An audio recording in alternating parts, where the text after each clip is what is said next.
Welcome to Repetition and Contrast, where we provide tools for creative entrepreneurs. I'm Alan, and today we'll conclude our basic overview of time management in relationship to David Allen's book, Getting Things Done, with some modifications tailored for creatives. I want to talk about the power of the to-do list. Over the past few weeks, we've discussed collecting, organizing, and structuring tasks effectively. Now, let's focus on execution, or as David Allen calls it, doing. Having a to-do list is incredibly powerful. It helps you organize and track your progress toward your goals. Consider these examples. My first one is Zora, who featured on an episode of This American Life from NPR in 2001. From the time she was 5, Zora had recurring dreams of what it was like if she were a 6'5" warrior queen who could fly and shoot lightning from her hands. She made a list of the skills she would need to master if she wanted to actually become that powerful. It was things like martial arts and evasive diving and bomb diffusion. And she actually checked off most of these things from the list. 15 years after that dream, she became an international bounty hunter.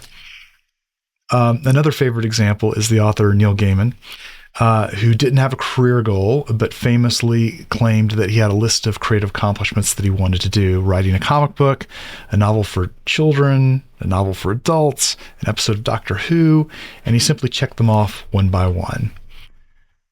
Without a clear vision and structured plan, even the most talented individuals may flounder. Setting concrete goals and tracking them makes all the difference. My personal story reinforces this idea. When I was 18, I started working as a creative. My goal was to make a living as a creative. This turned out to be pretty easy. I achieved the goal by the time I was 23, and I didn't really know what to do with myself thereafter. Finally, as I approached 30, I caught a vision of what I wanted to do with my life. I'm still working towards it, but having that goal in mind has enabled me to learn, grow, and stay gainfully employed as a creative. When you create your to-do list, it's important to break down goals into manageable tasks. Large projects need to be divided into action steps. If a task takes longer than 90 minutes, break it down further. Some of you may need to think through breaking down tasks further to, say, 30 minutes or anywhere in between. It's whatever works for you, but 90 minutes is the maximum time anyone can really stay on task. Humans are hardwired for this time increment. We actually sleep in 90-minute cycles. Our bodies recognize this time increment. David Allen suggests that you do a weekly review, like you set aside time to assess your progress and create a new to-do list every week. For example, he suggests doing this on a Friday morning. What has worked best for me is a Sunday afternoon. It doesn't matter, but the idea is that you shouldn't be trying to deal with your lists in ways that it's overwhelming. You want to design your list so that you are only seeing the things that are directly at hand, as opposed to getting overwhelmed by seeing things that are too far off in the future. One of the ways that I'm able to get a lot of things done in the course of a given week is by utilizing the task list this way. When I sit down to work, I look at the list, I think about how long it's going to take me to do things and how much available time I have at that moment. So for example, I will sometimes see, I have 2 hours, so I can get a substantial 90-minute chunk of stuff done right now. Therefore, I'll pick something that's a more complicated task from my task list to do at that time. Other times, I might only have 5 or 10 minutes between things, but I don't want to waste the time. If I have tasks on the list that will only take that amount of time, then I can execute them in the nooks and crannies of the schedule really easily. So one of the big things that I do is design my weekly task list with things of various time intervals so that I can execute based on time available. Another huge issue for me is setting up a conducive work environment. It's essential to keep your workspace ready to minimize setup time. I leave my computer on because if I have to take 5 minutes to turn the thing on, I will often avoid it because I'd rather procrastinate. The same is true for my drawing supplies. If I have to set up to draw, it will become a reason I can't draw. I've worked with plenty of creatives who experience similar problems. Another thing that I'll do in order to try to get myself doing things that I'm supposed to be doing is set up motivations using both carrots and sticks. I got this idea from a book called Atomic Habits. I'll try to link it in the description. The idea is to use incentives and consequences to help maintain discipline. So for an example, I might reward myself after completing a major task. I might treat myself and my family to a nice dinner out because I feel great about what I got accomplished during the day.